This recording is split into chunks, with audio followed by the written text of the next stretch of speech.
चलो, तो समुद्री सीमा उसको देखना थोड़ा सा बचा है ना। ठीक, चलो डालो हेडिंग, भारत के जलीय क्षेत्र, भारत के जलीय क्षेत्र। ठीक, देखो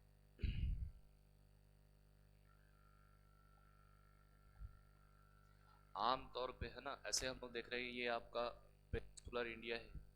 ठीक, तो ये ऐसे देख रहे हो, ये हमको सीधा ऐसे दिखता है ना।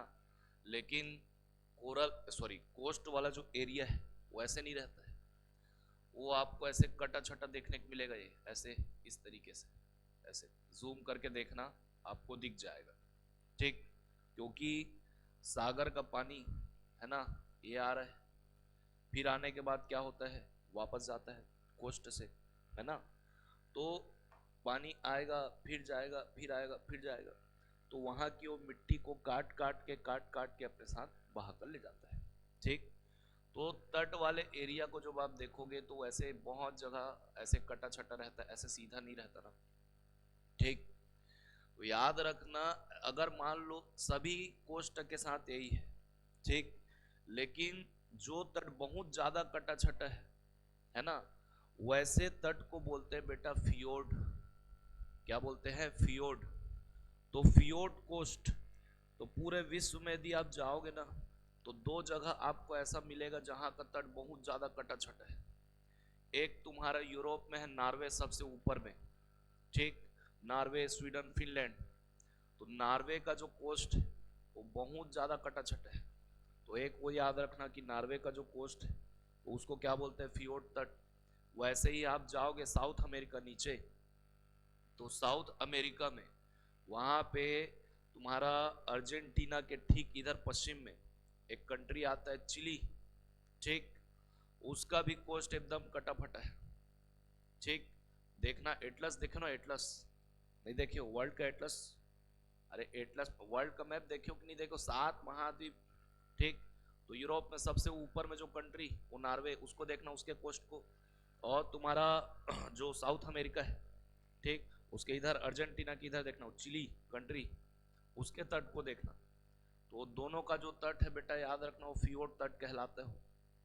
तो तट ऐसे आपको कटा छटा देखने को मिलेगा। अब मान लो आपको डिस्टेंस लेना है, इधर जाओगे तो यहाँ पे बेटा क्या है, ये अरेबियन सी है, अरब सागर, नीचे आपका इंडियन ओशियन है, और इधर क्या है आपका बे ऑफ बंगाल। तो देखो भारत देश का क्या है, आपका समुद्री सीमा है। ठीक, तो इधर स्थल खंड वाले एरिया पे उसका पूरा अधिकार है, यहाँ पे जो द्वीप होंगे उस पर पूरा उसका अधिकार है। ठीक, लेकिन जिसकी समुद्री सीमा होती है उसे सागर में कुछ दूरी तक भी क्या दिया जाता है, अधिकार होता है। ठीक, तो कितनी दूरी तक, तो मान लो अगर हम लोग यहां से डिस्टेंस लेते हैं ऐसे, ठीक, तो यहां से डिस्टेंस यहां अलग हो जाएगा, यहां से डिस्टेंस ले रहे हैं अलग हो जा रहा है, यहां से डिस्टेंस ले रहे हैं अलग हो जा रहा है। ओके, तो हर जगह से दूरी सेम हो पाएगा क्या, नहीं हो पाएगा। तो उसके समाधान के लिए क्या किए हैं, ये सभी क्षेत्र को मिलाते हुए एक इमेजिनरी लाइन खींचे हैं ऐसे। ठीक, और जो डिस्टेंस होगा वो इसी लाइन से लिया जाएगा। तो इस काल्पनिक रेखा को एक तटों का आधार रेखा बोला जाता है, बेस लाइन बोला जाता है। ठीक, तो समुद्री दूरी ये तट के किनारे से नहीं लेते हैं, कहां से लेते हैं, आधार रेखा से। कहां से लेते हैं, आधार रेखा, ये याद रहेगा। ठीक है, तो याद रखना समुद्री दूरी को हम लोग मापते हैं किसमें बेटा, नॉटिकल मील में। किसमें मापते हैं, नॉटिकल मील। ठीक, समुद्री दूरी। ओके, तो एक नॉटिकल मील बराबर 1.85 किलोमीटर होता है। कितना होता है, 1.85 किलोमीटर एक नॉटिकल मील बराबर। ठीक, तो देखो ये मान लो ये आपका तट वाला एरिया भारत का है, ऐसे हो गई है ना, कटा छटा पूरा ऐसे। अब इसको मिलाने वाली काल्पनिक रेखा बेटा हम लोग क्या बोलेंगे, आधार रेखा, और इसी से ही क्या लेंगे, डिस्टेंस को लेंगे। ठीक, तो आधार रेखा से, कहां से, आधार रेखा से समुद्र में आधार रेखा से 12 नॉटिकल मील तक, कहां तक? 12 नॉटिकल मील, ठीक। 12 नॉटिकल मील से लेके इधर, यह आधार रेखा से ही इधर पूरा ऐसे, ये हो गया आपका 24 नॉटिकल मील। 24 नॉटिकल मील टोटल, कहां से? आधार रेखा से, ठीक।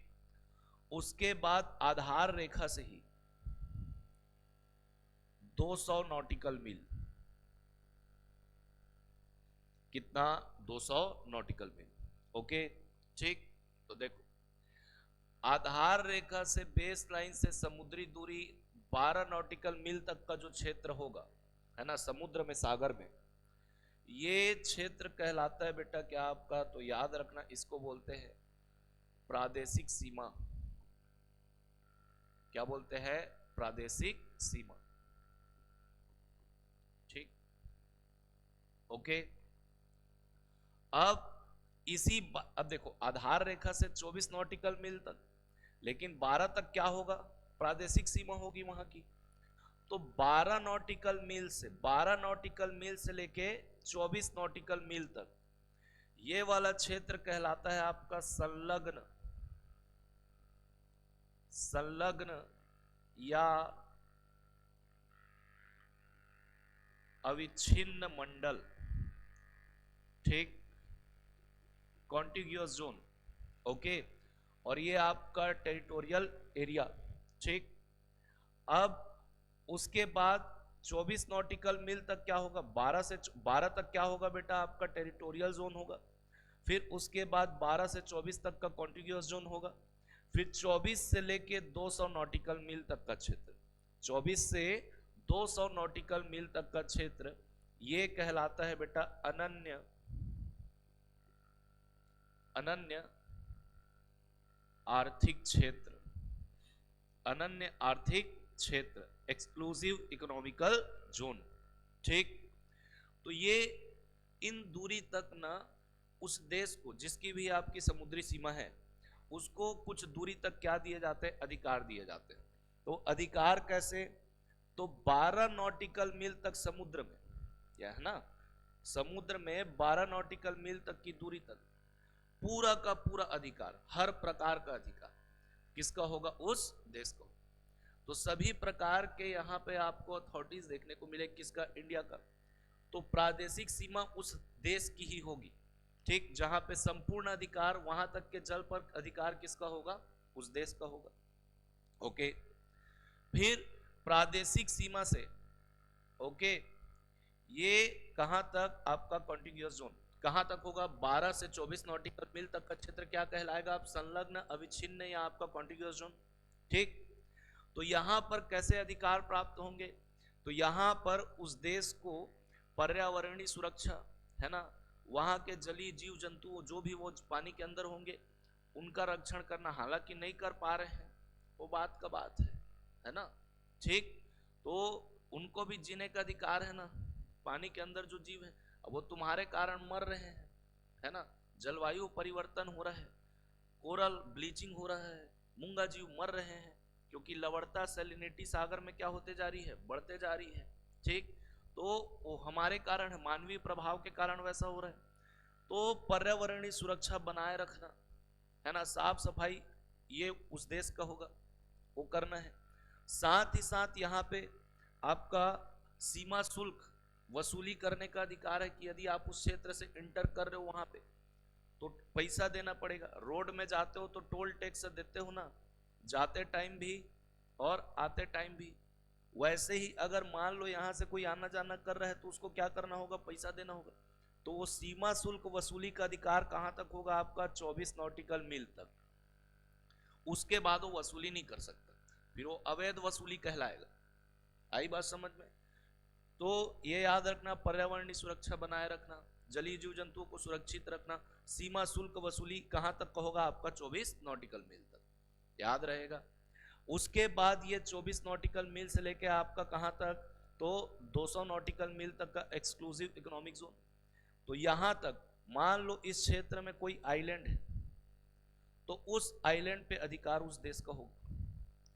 तो 24 से लेके 200 नॉटिकल मील तक के क्षेत्र में द्वीप बसाने का अधिकार, अगर उसके बाहर यदि कोई द्वीप है तो फिर उस द्वीप पे उस देश का अधिकार नहीं होगा बोले। ठीक, तो भारत को ये 200 नॉटिकल मील तक इस क्षेत्र में कोई भी यदि द्वीप है तो उस द्वीप पर अधिकार किसका होगा? भारत होगा। तो इतने दूरी तक द्वीप बसाने का अधिकार है ना, अंतरिक्ष अनुसंधान करने का अधिकार है। अगर मिसाइलों का वहां पे परीक्षण करना है, अब तुम्हारे मोहल्ले में कर देंगे तो कहानी खत्म हो जाएगा सब, है ना। ठीक है, तो परीक्षण हमेशा कहाँ किया जाता है? दूरी में किया जाता है। ठीक, ताकि प्रभाव ना पड़े, है ना। परमाणु परीक्षण भी करते हैं तो जमीन के अंदर, ताकि रेडिएशन ना हो, है ना।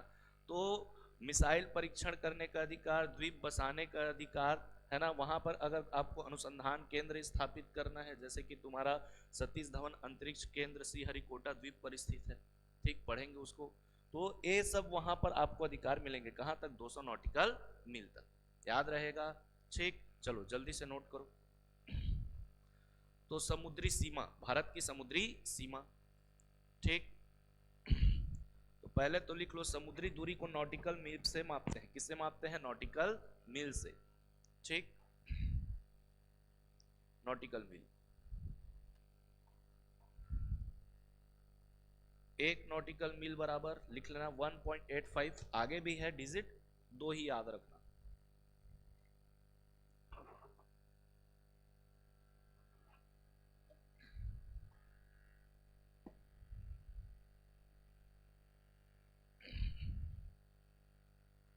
ओके, तो पहला लिखो प्रादेशिक सीमा, ठीक। तो आधार रेखा से 12 नॉटिकल मील तक का क्षेत्र, आधार रेखा से 12 नॉटिकल मील तक का क्षेत्र, ये कहलाएगा क्या? आपका प्रादेशिक सीमा, ठीक। तो यहां पर कैसे अधिकार प्राप्त होंगे? तो संपूर्ण अधिकार भारत का,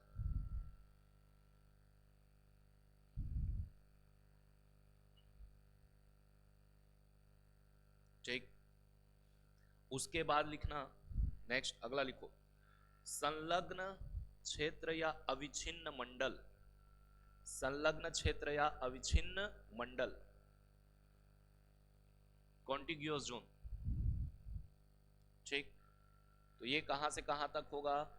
तो 12 नॉटिकल से 12 से 24 नॉटिकल मील के बीच, 12 से 24 नॉटिकल मील के बीच,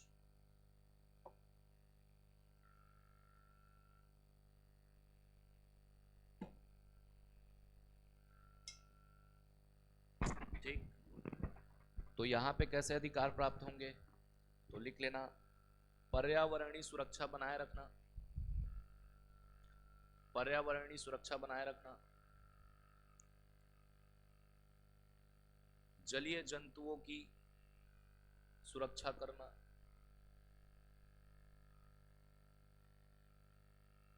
सीमा शुल्क वसूली, सीमा शुल्क वसूली, इस टाइप के अधिकार मिलेंगे यहां पे, ठीक। चलो नेक्स्ट, अगला लिखो, अनन्य आर्थिक क्षेत्र, एक्सक्लूसिव इकोनॉमिक जोन। तो कहां से कहां तक होगा बेटा? तो 24 नॉटिकल मील से लेके 200 नॉटिकल मील तक का क्षेत्र क्या कहलाता है? अनन्य आर्थिक क्षेत्र, ठीक। तो यहां पर, यहां के समुद्र पर 200 नॉटिकल मील तक किस प्रकार का अधिकार होगा? तो लिखना, द्वीप बसाने का अधिकार, द्वीप बसाने का अधिकार,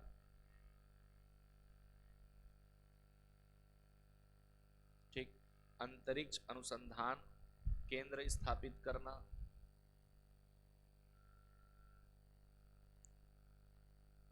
मिसाइल परीक्षण करना, ऐसा इस टाइप का, ठीक है।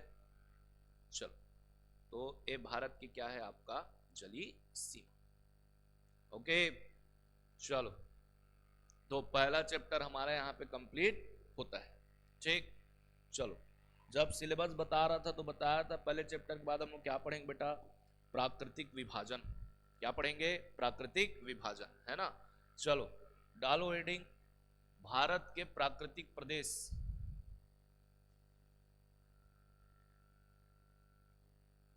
फिजिकल रीजंस, प्राकृतिक प्रदेश,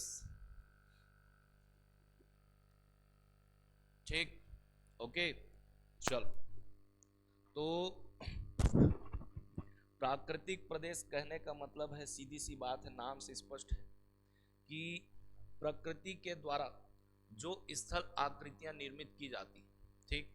अब प्रकृति क्या स्थल आकृति निर्मित करेगी, तो जैसे धरातल के ऊपर जो भी बनावट आपको देखने को मिलेगा, है ना, तो धरातल के ऊपर क्या देखने को मिलेगा बेटा, बेटा आपको पर्वत, पहाड़, पठार, मैदान, है ना, नदी, घाटी, ये सब देखने को मिलेगा। तो ये सब स्थल आकृति कहाँ पे, धरातल के ऊपर है, ये सब टोपोग्राफ। तो ये सब किसके द्वारा बनाया गया है, प्रकृति के द्वारा। अब इंसान के बस की बात है क्या, बोले एक तो चलो आज नया पहाड़ बनाते हैं, बिल्डिंग बना सकता है, पहाड़ बना सकता है क्या, नहीं, ठीक। अब आप लोग बचपन में पढ़े होंगे कि पठार क्या होता है, प्लेटू, माउंटेन किसको बोलते हैं, हिल किसको बोलते हैं, है ना, ये सब ठीक है, चलो बता देंगे उसको भी। हाइट का बस डिफरेंस होता है, किसका डिफरेंस होगा, हाइट का। तो बोले जिसका ऊपर का सिरा नुकीला हो वो आपका क्या होगा, पर्वत होगा। अगर वो लगभग लगभग उसका जो हाइट है डेटम लाइन से यानी कि समुद्री सीमा से, उसकी जो ऊंचाई है वो 600 मीटर के आसपास होगी, तो आपका पहाड़, उससे अधिक होगा तो आपका पर्वत है, ठीक। ऊपर का सिरा तुम्हारा क्या होगा, यदि फ्लैट होगा, है ना, और उसकी ऊंचाई जो है वो समुद्री सीमा से, डेटम लाइन से लगभग कितना है तुम्हारा, 300 मीटर के आसपास है, तो वो तुम्हारा मैदान होगा, और 300 मीटर से ज्यादा है तो वो तुम्हारा लगभग क्या होगा, आपका पठार कहलाता है। क्या कहलाता है, पठार कहलाता है, ठीक है। तो समुद्री सीमा से जहाँ पे तुम्हारा ये क्या होता है बेटा, ये ऐसे, ये जलीय क्षेत्र है और ये भूमि वाला क्षेत्र है, ऐसे नीचे जाओगे पानी भरा रहता है, ये छिछला सागर कहलाता है। तो ये दोनों का संक्रमण क्षेत्र, ये वाला, ये बीच का, जहाँ पे भूमि खत्म हो जाता है और जहाँ से सागर का पानी प्रारंभ होता है, यहीं से हम लोग क्या करते हैं, मान लो ये क्या है, पर्वत, तो हाइट यहाँ से मापेंगे, ना कि यहाँ से मापते हैं ऐसे, ये दोनों के संक्रमण क्षेत्र से, यही कहलाता है आपका डेटम लाइन। यहीं से 0 मीटर, ये कितना है बेटा आपका, 0 मीटर, यहाँ से हाइट को हम लोग कंसिडर करते हैं, ठीक। तो चेन्नई के तट से, कहाँ के तट से मापते हैं, चेन्नई के तट से हम लोग समुद्री ऊंचाई को मापते हैं, ठीक है। चलो ये याद रखना है, ठीक। तो इन्हीं स्थल आकृतियों के माध्यम से जब प्रकृति क्या करती है, दो क्षेत्रों में अंतर पैदा करती है, बोले इस तरफ पूरा पर्वत पर्वत, तो ये क्या हो गया आपका पर्वतीय प्रदेश। पर्वत के नीचे इधर जाओगे तो मैदान है, तो ये क्या हो जाएगा, मैदानी प्रदेश। तो स्थल आकृतियों के माध्यम से जैसे इंसान क्या करता है, बॉर्डर बनाता है, बोले ए तुम्हारा रेड क्लिफ रेखा, इधर तुम्हारा पाकिस्तान, इधर तुम्हारा भारत, ए बॉर्डर है, तुम इधर नहीं आना, हम इधर नहीं आएंगे, नहीं तो बम फूट जाएगा। फोड़े थे, फोड़े थे नहीं, फोड़े थे ना, ठीक है। सब कब फोड़े थे, होली के दिन, ठीक। चलो तो होली से सॉरी दिवाली, ठीक है, लेकिन हम लोग होली के दिन दे दिए थे, जाओ हैप्पी होली कह के, किसको, पाकिस्तान को, बोले गलती से हो गया है, ठीक है ना, बोले सॉरी हैप्पी होली कह के, ठीक। चलो हुआ था। तो जिस प्रकार इंसान क्या करता है, दो क्षेत्रों में ऐसे सीमा रेखा निर्धारण करता है, बॉर्डर बनाता है, वैसे ही ठीक उसी प्रकार देखा जाए तो प्रकृति भी इन्हीं स्थल आकृतियों के माध्यम से दो क्षेत्रों में क्या करती, उधर मत देख बेटा, है ना, दो क्षेत्रों में क्या करती, अंतर पैदा करती। बोले ये वाला पठार वाला एरिया, ये पूरा पठारी प्रदेश, उसके ऊपर जाओगे तो इधर पर्वत है, तो ये तुम्हारा पर्वतीय प्रदेश। तो ये सब किसके द्वारा निर्मित किया गया है, प्रकृति के द्वारा। तो ये सभी प्रदेश कहलाते हैं क्या, आपका प्राकृतिक प्रदेश। आई बात समझ में। तो वैसे ही देखोगे तो भारत में कुल आपको 4 प्राकृतिक प्रदेश देखने को मिलेगा। कितना, 4, ठीक है। तो 4 प्राकृतिक, कहीं कहीं किताबों में 6 भी लिखा रहता है, वो आगे बताऊंगा कि कैसे, लेकिन 4 ही है मेन, कितना, 4, ठीक है। तो 4 प्राकृतिक प्रदेश में एक जगह ऊपर जाओगे तो आपको पर्वत देखने को मिलेगा। अब बहुत सारे पर्वतों का ऐसे सीरीज है, तो पर्वत श्रृंखला माउंटेन सीरीज कहलाएगा। उसी पर्वत के नीचे आओगे तो आपको बड़ा सा मैदान देखने को मिलेगा। क्या मिलेगा, मैदान, प्लेन, ठीक। मैदान के नीचे आओगे तो बहुत बड़ा प्लेटू देखने को मिलेगा, और उसी प्लेटू के आजू बाजू में कोस्टल प्लेन्स देखने को मिलेंगे, तटीय मैदान, क्या मिलेगा? तटीय मैदान। ठीक, चलो तो चारों प्राकृतिक प्रदेश का है ना पहले लोकेशन देखते हैं और नाम देखते हैं।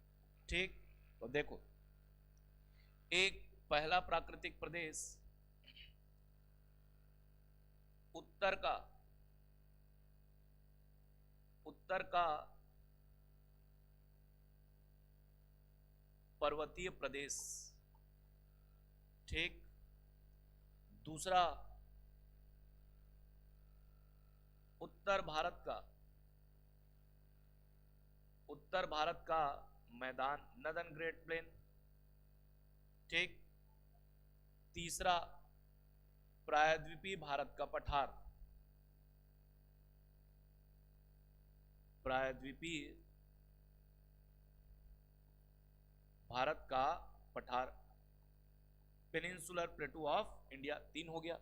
अब इसी पठार के पश्चिम में और पूर्व में आपको क्या देखने को मिलेगा? कोस्टल प्लेन, तटीय मैदान। ठीक, तो यहाँ पे आपको देखने को मिलेगा क्या? कोस्टल प्लेन्स, तटीय मैदान। तो भारत में ये 4 प्रकार के प्राकृतिक प्रदेश आपको देखने को मिलेंगे। पर्वत भी मिलेगा, मैदान भी मिलेगा, पठार भी मिलेगा और इधर आपका कोस्टल प्लेन्स भी देखने को मिलेंगे। ठीक है, चलो तो कहां कहां पे है लोकेशन? तो लोकेशन को देखते हैं हम लोग।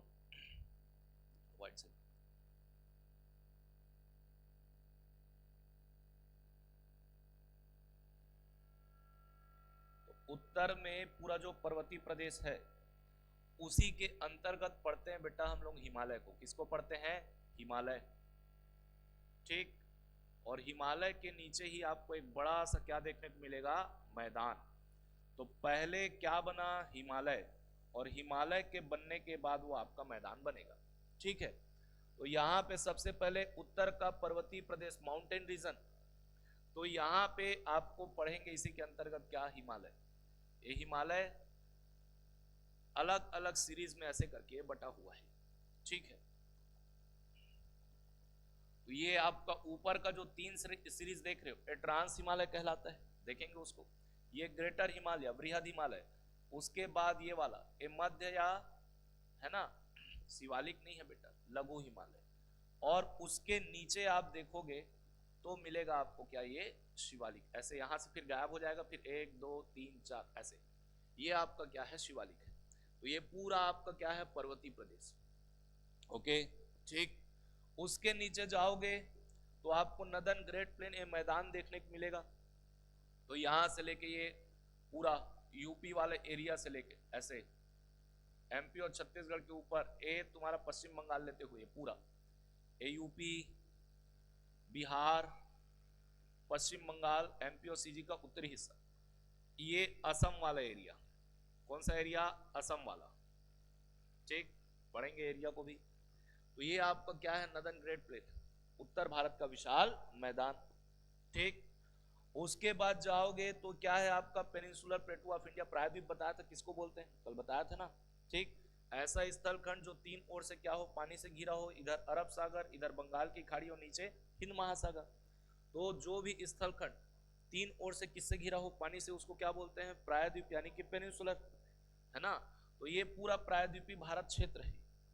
ये यहां से शुरू हो गई, ऐसे हिमालय पर्वत है, सॉरी अरावली पर्वत है। क्या है? अरावली पर्वत। ये यहां से ऐसे ये पूरा गया हुआ है ऐसे। तो ये अरावली पर्वत को लेते हुए ये पूरा भाग ये प्रायद्वीपीय भारत का पठार है। इसी के अंतर्गत ये ऐसे करके ये आएगा पश्चिमी घाट का पर्वत, और इसी के अंतर्गत ऐसे करके आएगा पूर्वी घाट का पर्वत। ठीक, तो ये क्या है बेटा? आपका प्रायद्वीपीय भारत का पठार। ठीक है, अब इसी पठार के पश्चिम में यहां पे आपको देखने को मिलेगा ये वेस्टर्न कोस्टल प्लेन, पश्चिमी तटीय मैदान। और इसी के पूर्व में यहां पे आपको देखने को मिलेगा पूर्वी तटीय मैदान, ईस्टर्न कोस्टल प्लेन। ठीक है, ओके, कोई दिक्कत? देखो, और यहां पे जाओगे ना, अब बोले कई जगह 6 ले लिया रहता है, तो एक उत्तर भारत का मैदान है। तो भारत में मैदानी प्रदेश। ठीक है, अब इसी अरावली पर्वत के पश्चिम में जाओगे ना, यहां पर भी मैदान है, लेकिन वो जो मैदान है वो रेत का बना हुआ है। किसका बना हुआ है? रेत का, पूरा रेतीला मैदान। तो कुछ जगह क्या कर देते हैं, है ना, बोले बालू वाला प्रदेश, रेगिस्तान, मरुस्थलीय प्रदेश, लेकिन वो भी तो मैदान ही है ना, है ना। तो कुछ जगह पे क्या करते हैं, उसको अलग प्राकृतिक प्रदेश बनाकर, है ना, पढ़ा देते हैं, लेकिन उसको हम लोग इस मैदान के अंतर्गत ही पढ़ेंगे। ठीक, ये आपका मरुस्थलीय प्रदेश, तो ये थार का मरुस्थल है जी, लेकिन थार का मरुस्थल, ये पूरा मरुस्थलीय प्रदेश जो है उसका ज्यादा हिस्सा जो है वो पाकिस्तान में है। कहाँ है? पाकिस्तान में। और पाकिस्तान में उसको कहते हैं थार पारकर का मरुस्थल, और हमारे यहाँ क्या कहते हैं उसको? थार का मरुस्थल। ठीक है, तो ये आपका मैदानी है, लेकिन वो मैदान कैसा? पूरा रेत से ढका हुआ है, उसको भी देखेंगे।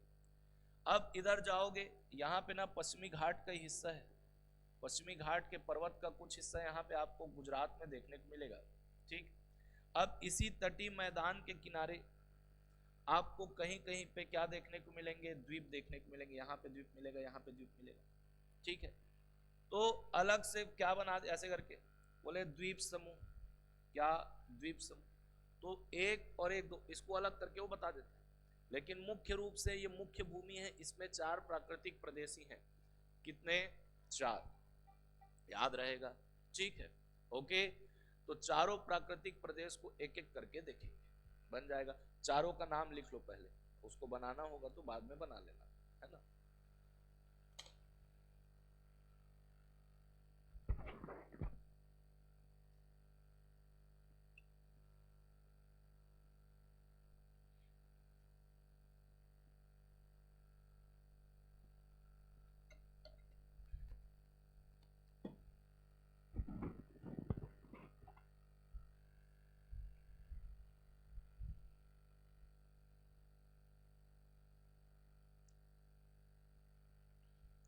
तो उत्तर भारत का पर्वतीय प्रदेश है ना, इसके अंतर्गत क्या पढ़ेंगे बेटा?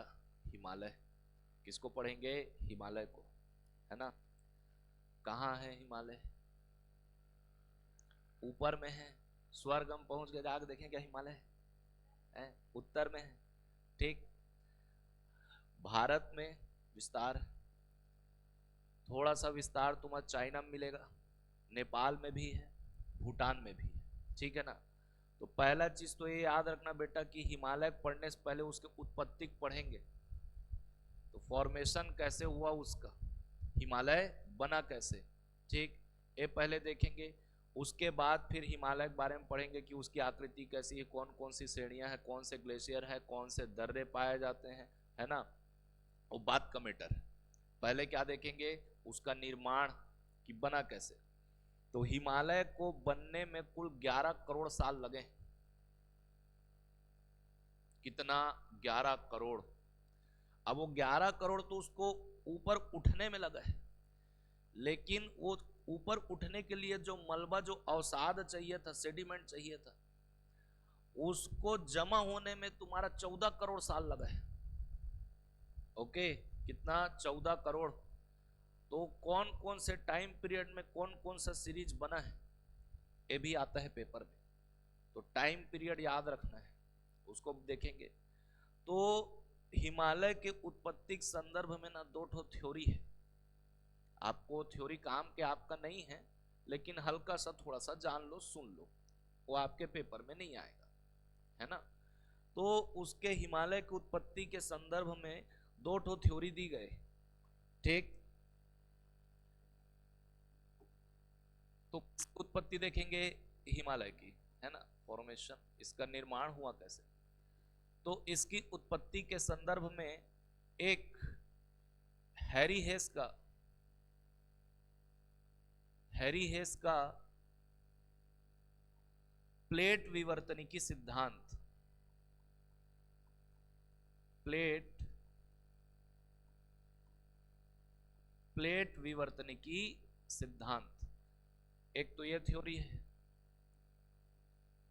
ठीक, और दूसरा, सॉरी यही सेकंड है। ठीक, एक याद रखना, कोबर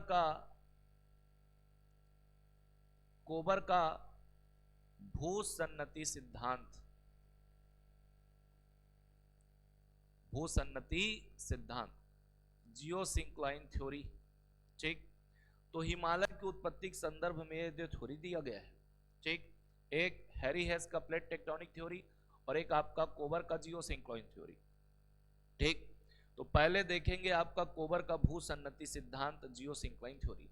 ठीक, तो कोबर के भूसन्नति सिद्धांत के अनुसार कोबर का कहना है, ओके, कि आज जहां पे हिमालय है, ये हिमालय देख रहे हो, यहां पे हिमालय नहीं था बोले, तो यहां पे सागर था। क्या था? सागर। उसका नाम था टेथिस सागर। कौन सा सी? Tethys sea. तो कोबर कह रहा है कि आज जहां पे हिमालय, वहां पे पहले क्या हुआ करता था? टेथिस सी हुआ करता था। और उसी टेथिस सागर में यूरेशिया से आने वाली जो नदियां थी, वो नदियां अपना क्या करते गई? जल गिराते गई, और उन्हीं नदियों के द्वारा जो अवसाद लाए गए थे, उनके जमाव से हिमालय बना है, बोल रहे हैं। अब ये यूरेशिया, ये सब क्या है, इसको जरा देख लो। देखो, शुरुआत में ना जब पृथ्वी ऐसे था, ये पृथ्वी में एक ही ऐसे करके बेटा भूखंड था, ये है ना, ओके, एक ही लैंड पार्ट था, बस एक ही आपका कॉन्टिनेंट, यही बस। सात, अभी सात है, सात नहीं था। ठीक, इसको बोलते हैं बेटा, मतलब उस समय नाम दिया गया इसको पेंजिया। क्या नाम दिया गया? पेंजिया। ठीक, और यही भूखंड जो है, ये चारों ओर पानी से ऐसे, ये ऐसे पानी से घिरा हुआ था, ये बड़ा सा आपका महासागर। तो इसको नाम दिए गया आपका पेंथलासा, कहीं कहीं पे पेंथालसा लिखा रहता है। ठीक, अब धीरे धीरे समय के साथ ना ये पेंजिया का क्या हुआ? विखंडन, ये टूट गया। तो पृथ्वी घूमती है तो उस पर घूर्णन बल काम करता है, आगे देखेंगे क्लाइमेट में उसको कोरियोलिसिस बल बोलते हैं। तो पृथ्वी के घूर्णन बल के कारण, साथ ही साथ तुम्हारा चंद्रमा की आकर्षण शक्ति के कारण, उसका जो ग्रेविटी पृथ्वी पे काम करता है ना, तो उसके कारण ये जो पेंजिया है क्या हो गया? दो भाग में टूट गया। ठीक, तो ये जब टूटा तो एक हिस्सा ऐसे होगा जी, ये ऐसे ऊपर की ओर, और एक नीचे की ओर ऐसे, है ना। तो बीच का हिस्सा क्या हो गया? खाली हो गया। तो बीच का हिस्सा जब खाली होगा तो इधर और इधर का पानी इधर आएगा कि नहीं? अरे आएगा कि नहीं जी, है ना। तो यहां पे ये पेंथलासा का जो जल है वो यहां आके भर गया और बन गया क्या? एक सागर। तो महासागर वो होता है बेटा, ओशियन, जिसका कोई ओर छोर नहीं हो, जिसका कोई तट, जिसका कोई किनारा नहीं होता, उसको क्या बोलते हैं? महासागर। और सागर किसको बोलते हैं? जिसका तट हो, कोस्ट हो, वो कहलाता है क्या? आपका सागर। तो ये जो पेंजिया के विखंडन से जो सागर निर्मित हुआ, उसी सागर को नाम दिए क्या बेटा? आपका टेथिस सागर। क्या नाम दिए? टेथिस सागर, टेथिस सी। ठीक, ओके। और ये ऊपर का जो हिस्सा था, इसको नाम दिए अंगारा लैंड। क्या नाम दिए? अंगारा लैंड। ओके, और ये नीचे का हिस्सा, ये कहलाया आपका गोंडवाना लैंड। क्या कहलाया? गोंडवाना लैंड। ठीक, ओके। तो देखो, बाद में यही गोंडवाना लैंड टूटा, यहीं से आपका बना, है ना, ये साउथ अमेरिका, यहाँ अफ्रीका, यहाँ से ओशेनिया कॉन्टिनेंट, सब बाद में टूट टूट के अलग हुए। वैसे ये अंगारा लैंड भी टूटा। तो अंगारा लैंड जब टूटा तो एक हिस्सा ऐसे टूट के ना, यहाँ से ये बना आपका नॉर्थ अमेरिका, ऐसे ये टूट गया, अलग हो गया, और ये वाला हिस्सा टूट के अलग हुआ। तो इधर का पानी इधर का पानी ये बीच में ऐसे बहेगा, फिर वो बना आपका अटलांटिक ओशन, है ना। तो उधर नहीं जाएंगे हम लोग। अभी ये अंगारा लैंड भी क्या हो गया? टूट गया, चंद्रमा की गुरुत्वाकर्षण शक्ति और पृथ्वी के घूर्णन बल के कारण। तो इधर का हिस्सा ठीक अलग हुआ, इधर का हिस्सा अलग हुआ। तो जो हिस्सा ये अलग हुआ ना, इसको बोले बेटा यूरेशिया। क्या बोले? यूरेशिया। देखो, ये जितने भी ऊपर के जो भूखंड है, ये नीचे धरती पे बड़ी बड़ी चट्टानें पाई जाती, उन्हीं चट्टानों को बोलते हैं आपका विवर्तनिकी प्लेटें या विवर्तनिकी चट्टानें। ठीक है, वही चट्टानें नीचे अंदर धरती पे, ठीक है ना, जब चट्टान पढ़ेंगे तो बताऊंगा वहां पे। वहां बहुत सारे मटेरियल, पिघली हुई अवस्था में जो पदार्थ होते उनके ऊपर ये बड़ी बड़ी चट्टानें तैरते रहती, ठीक है। और जब वही चट्टानें एक दूसरे से दूर जाती हैं तो उसके ऊपर जो टिका हुआ भूखंड होता है वो भी क्या हो जाता है, टूट जाएगा। अरे तुम लोग अब जैसे मान लो कुछ, अब ये कुछ सामान टेबल रखे उसके ऊपर सामान रख दो, अब टेबल को खिसका दो, सामान कहाँ जाएगा, नीचे। तो अगर टेबल को खिसकाओगे उसको कुछ नहीं करोगे तो भी टेबल के साथ जाएगा, है ना, ठीक। तो जिस प्लेट पे वो ऊपर का भूखंड टिका हुआ है, अगर प्लेट दूर जाता है तो ऊपर का भूखंड भी क्या होगा, दरार पड़ेगा और बन जाता है क्या, घाटी। क्या बन जाता है, घाटी। और अगर दो प्लेटें ऐसे आपस में टकराई ऐसे, अगर वो ऐसे फोल्ड हो गई ऊपर मुड़ा तो बन जाता है आपका क्या, पर्वत। फोल्ड होने से जो पर्वत बनता है उसको फोल्डेड माउंटेन बोलते हैं, वलित पर्वत बोलते हैं, ठीक है। तो उन्हीं प्लेटों के मूवमेंट के कारण ये सब जो भूखंड है वो क्या हो गया, टूटने लगा। तो ये टूटा अंगारा लैंड, तो क्या बना आपका, यूरेशिया। इसी यूरेशिया में आज आप देखोगे तो बेटा एक साइड इधर यूरोप है और एक साइड इधर क्या है आपका, एशिया। हम लोग महाद्वीप कहने का मतलब क्या है, कॉन्टिनेंट किसको बोलते हैं, तो ऐसा लैंड पार्ट जो चारों ओर है ना पानी से क्या हो, घिरा हो और आकार में बहुत बड़ा हो, वो आपका महाद्वीप है। और जो स्थल खंड चारों ओर पानी से घिरा हो लेकिन आकार में छोटा हो उसको क्या बोलते हैं, हम लोग द्वीप बोलते हैं, आइलैंड बोलते हैं। तो क्या यूरोप, देखे हो ना मैप देखे होगे, यूरोप क्या चारों ओर पानी से घिरा हुआ है, नहीं। एशिया पानी से घिरा हुआ है क्या, नहीं। ये कंप्लीट पहले कहलाता था क्या बेटा, यूरेशिया। क्या कहलाता था, यूरेशिया, ओके। तो बाद में फिर क्या किए, इधर बोले ये यूरोप वाला पार्ट है और ये एशिया वाला पार्ट है ना। तो इसी यूरेशिया में ना बहुत बड़ी बड़ी नदियां बहती थी, ठीक है। अब देखो ये यूरेशिया हो गया, नीचे क्या हो गया, टेथिस सागर। और बाद में एक गोंडवाना लैंड भी क्या हुआ, टूट गया। तो इससे टूट के ऐसे बना आपका अफ्रीका महाद्वीप। क्या बना, अफ्रीका महाद्वीप, है ना। और ये था क्या आपका गोंडवाना लैंड, उसी से टूट के क्या बना, अफ्रीका। तो अफ्रीका महाद्वीप आज आप वर्तमान में देखोगे तो ये कुछ इस तरीके से है। इसी अफ्रीका महाद्वीप का ना एक हिस्सा ऐसे, ठीक है, बाद में टूट के ऐसे नॉर्थ ईस्ट की ओर मूव करके कहां की ओर आया, यूरेशिया की ओर। देखो ये अफ्रीका महाद्वीप है, इसका एक हिस्सा ऐसे टूट के नॉर्थ ईस्ट की ओर मूव होगा तो कहां आएगा, टेथिस सागर की ओर आएगा ना, ठीक है। चलो तो उसको याद रखना। तो ये यूरेशिया और यूरेशिया के नीचे क्या है बेटा, ये टेथिस सागर, ठीक। तो कोबर महोदय का कहना है कि आज जहां पे क्या है, हिमालय है, वहां पे क्या था पहले, टेथिस सागर। तो ये टेथिस सागर है, ठीक। ये पूरा क्या है आपका, टेथिस सागर, है ना। और टेथिस सागर के उत्तर में क्या होगा, ये यूरेशिया। क्या होगा, यूरेशिया। तो यहां पे आपको देखने को मिले क्या, ये यूरेशिया है, ठीक। तो यूरेशिया से बहुत सारी नदियां बह रही थी हिमालय के बनने से पहले।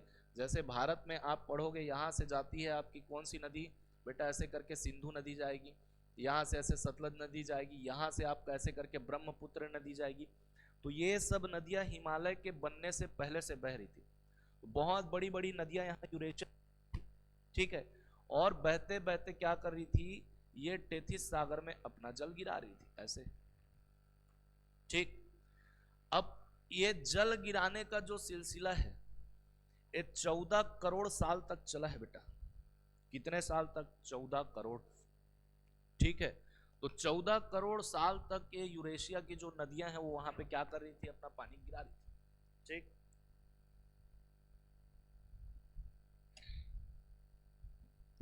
तो नदियां जब बहती हैं तो अकेले नहीं बहती है ना, चट्टानों के ऊपर से बहती है, चट्टानों को काट काट कर लेकर जाएगी। तो अपने साथ अवसाद, मलबा, रेत, कंकड़, बालू, बजरी, ये सब को बहा कर लेकर जाती है, ठीक। फिर जब उसकी क्षमता खत्म हो जाती है, नदियों का अंतिम लक्ष्य क्या होता है, सागर में जाके गिरना। तो अपने द्वारा जो जितने भी अवसाद, वो मलबा जो बहा कर लेकर जा रही, वो सब कहाँ गिरा रही है, वो सागर, ठीक है। अब धीरे धीरे धीरे धीरे करके सागर वो मलबों से क्या होने लगा, भरने लगा, ठीक है। एक समय ऐसा आया कि पूरा जो टेथिस सागर है वो यूरेशिया से आने वाली नदियों के लाए गए अवसाद से पूरा क्या हो गया, भर गया, है ना। एक बाल्टी पानी लेना आज, उसमें थोड़ा थोड़ा थोड़ा थोड़ा करके मिट्टी डालते रहना, एक समय ऐसा आएगा कि पूरा बाल्टी जो है वो मिट्टी से भर जाएगा। समझ में आई बात, है ना। वो बचपन में वो कहानी पढ़े होगे तुम लोग, एक कौवा था, है ना, जिसको भयंकर प्यास लग रहा था। अब मटका में उसका चोंच घुस नहीं रहा था, पानी नीचे था, तो पत्थर डालते गया, पानी धीरे धीरे ऊपर आते गया, जान रहे हो ना। उसी प्रकार से कुछ समझ लो, तो पूरा मलबा इस क्या हुआ, टेथिस सागर में जाकर जमने लगा। ठीक, तो देखो ये ऐसे, है ना। अब सागर के नीचे भी जमीन होता है जी, ऐसा मत समझ लेना, ठीक है। अब यहाँ पे मैं आपको, जैसे कि पृथ्वी को ऊपर का हिस्सा जो क्रस्ट है ना, वो एक होता है कॉन्टिनेंटल क्रस्ट और एक होता है ओशियन क्रस्ट, ठीक। तो नीचे भी जमीन होता है, नीचे भी मैदान होता है पानी के, ठीक है ना। ऐसा मत समझना सागर में घुसते ही चले जा रहे हो सीधा पृथ्वी कोर में पहुंच जाओगे 6000 डिग्री सेल्सियस, ऐसा नहीं है। समझ में आई बात, ठीक। गर्त के नीचे जाओगे तो आगे आपको मैदान भी देखने को मिलेगा, अलग अलग स्थलाकृतियां सागर के नीचे भी होती, ठीक है ना। तो धीरे धीरे करके इसी जो भूसन्नति है, यानी इसको बोलते हैं बेटा जियोसिंक्लोइड, इसी में था क्या आपका टेथिस सागर का पानी, ऐसे, ठीक। अब ये यूरेशिया वाला पार्ट, ये कौन सा पार्ट है, ये यूरेशिया वाला पार्ट है, समझ लो, है ना। यहां से नदी बह रही है ऐसे, ठीक। और धीरे धीरे क्या कर रही है, यहाँ पे मलबों का जमाव है, मलबा नीचे जाएगा और ऐसे जमते जाएगा, ये जमते गया यहाँ तक पूरा जम, ठीक है ना। अब मलबा धीरे धीरे, मलबा अवसाद बोलते हैं, सेडिमेंट बोलते हैं, ठीक है ना। ये धीरे धीरे जमते गया तो नीचे की ओर भार लगेगा कि नहीं, भार लगेगा ना, ठीक है। ये नीचे की ओर जैसे जैसे दबाव बढ़ते जाएगा, तो ये जो भूसन्नति है, ये जो टेथिस भूसन्नति है, जो टेथिस जियोसिंक्लाइन है, ये क्या होगा, नीचे की ओर ऐसे फैल जाएगा, अवतलित हो जाएगा ऐसे, ठीक। किसके कारण, दबाव के कारण। तो ये जो मलबा है अब कहां गिरेगा जी, नीचे की ओर जाएगा ना, और नीचे की ओर जाएगा ऐसे। तो जितना नीचे जाते जाएगा ऊपर का हिस्सा क्या होते जाएगा, खाली होते जाएगा। तो ऊपर का हिस्सा धीरे धीरे खाली होने लगा, तो इस यूरेशिया से आने वाली नदियों को और ज्यादा मलबा जमा करने के लिए क्या मिल गया, जगह मिल गया। तो और भी यहां पर क्या हुआ, मलबों का जमाव हुआ, इतना मलबा जमा कि एक समय के बाद, ठीक है, ये जो टेथिस भूसन्नति है, इस पे दोनों साइड से क्या लगने लगा, टेंशन बल यानी कि तनाव बल। अब किसी भी चीज को आप ऐसे पकड़ के खींचोगे तो बीच से क्या होगा, वो पतला होगा, होता है ना, ठीक। नहीं होगा तो च्युइंगम खा के देख लेना एक बार, और खींच के देख लेना उसको, ठीक। तो तनाव बल कहां लग रहा है, सॉरी, ये दबाव बल कहां लग रहा है बेटा, ऐसे नीचे की ओर। तो सीधी सी बात है, इधर ऐसे इधर बल लगेगा, ये जब फैलेगा तो नीचे इधर से क्या होगा, सिकुड़ेगा ना। तो इधर से एक तनाव बल लगा और इधर से आपका तनाव बल लगा, तो इधर दबाव बढ़ने के कारण इधर टेंशन फोर्स लगा, तो ये वाला जो हिस्सा है वो क्या हो गया, ठीक। तो यहां पर बल लग रहा है, यहां पर बल लगा, किस क्या जमा हुआ है, अवसाद, मलबा। मलबों पे ना ये तनाव बल लगने के कारण अगर किसी भी चीज को आप दबाओगे तो दो ही कंडीशन होगा, या तो वो ऊपर की ओर मुड़ेगा या तो वो नीचे की ओर। अब नीचे जगह ही नहीं है तो कहां मुड़ रहा है वो, ऊपर की ओर। तो यहां से देखना बेटा, ये ना ये ऐसे एक साइड ये ऐसे इधर की ओर मुड़ गया, ये ऐसे, और एक साइड ये ऐसे मुड़ गया ऐसे। अब साइड साइड पे फोर्स लग रहा है तो इधर का हिस्सा ही ऊपर उठेगा, बीच का हिस्सा जस का तस रहा ऐसे, ठीक है, क्योंकि वहां पे फोर्स लग ही नहीं रहा है। आई बात समझ में। तो इस प्रकार यहां पे बना क्या आपका बेटा, पर्वत, ठीक। तो ये आपका बना हिमालय, ये तिब्बत का पठार, और ये बना आपका क्युनलुन पर्वत जो चाइना में आपको देखने को मिलेगा। तो ये है क्युनलुन पर्वत, कहां गया वो नक्शा, ये देखो, ये हिमालय बन गया, बीच में तिब्बत का पठार, इधर जाओगे ऐसे चाइना साइड में ये क्युनलुन पर्वत है, ठीक है, ओके। वो आपके काम करनी है, बस बता रहा हूं, है ना। तो इसी प्रकार हिमालय की उत्पत्ति हुई है। एक कौन बोल रहा है, कोबर महोदय, तो कोबर का कहना है कि आज जहां पे हिमालय है वहां पे पहले क्या हुआ करता था, टेथिस सागर। टेथिस सागर में यूरेशिया, समझ गए, यूरेशिया, यूरेशिया से वाली जो नदियां हैं वो धीरे धीरे करके क्या करती गई, मलबों का जमाव करते गई। जमाव इतना अधिक हुआ कि टेथिस भूसन्नति में दबाव पड़ा। दबाव पड़ने के कारण दोनों ओर तनाव बल लगा, जिसमें उसमें जमा मलबा क्या हो गया, ऊपर की ओर मुड़ गया। परिणाम स्वरूप निर्मित हुआ क्या, आपका हिमालय। आई बात समझ में? तो इस प्रकार ये बना, बोल रहा है। ओके, कोई दिक्कत? तो समझ गए कैसे बना हिमालय। ठीक, तो 14 करोड़ साल तक वो पानी गिराया है और 11 करोड़ साल उसको ऊपर उठने में लगा है। ठीक है, बनेगा। चलो कल के क्लास में देखेंगे। देखो ये सब लिखने के लिए आता नहीं है क्योंकि, लेकिन आगे जब हिमालय के एक एक सीरीज को जब आप पढ़ोगे, है ना, तो बोलोगे सर एक बार में बना कि 2 बार में बना कि 3 बार में बना। 4 श्रेणियां हैं और फिर उस 4 श्रेणी के अंदर एक श्रेणी को पढ़ोगे तो उसके अंदर 3 और है। मध्य हिमालय में 5 अलग अलग सीरीज है। ठीक है, तो वो चीजें फिर आपको समझ में नहीं आएगी। तो इसलिए कम से कम आपको एक थोड़ा सा आइडिया होना चाहिए कि वो बना कैसे और कौन कौन से टाइम पीरियड में बना है, उसको कल के क्लास में देखेंगे। ठीक है, चलो, तो इसको लिखना मत, है ना, मेंस में भी नहीं आएगा आपके, कोई काम नहीं, बस ये आपके इंफॉर्मेशन के लिए था। ठीक है, अब जैसे हेरी हेस का प्लेट विवर्तनिकी सिद्धांत, ठीक, तो प्लेट विवर्तनिकी सिद्धांत यानी कि आपका टेक्टोनिक थ्योरी। तो देखो एक नाम सुनोगे आप लोग, अल्फ्रेड वेगनर।